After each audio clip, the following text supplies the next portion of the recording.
Hey, what's up? Today I talk about the procrastination. What does it mean and what does it consist? First, I will start by answering to the follow question. Do you think that being a procrastinator is a problem? Why?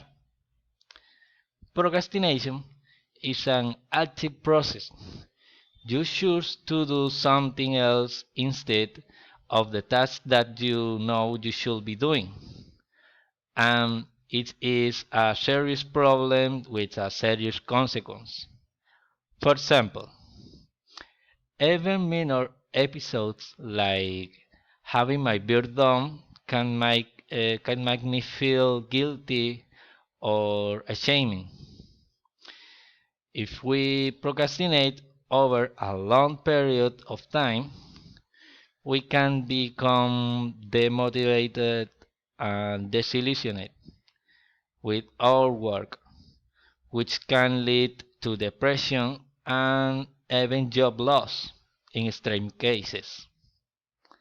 That's why I try to be organized.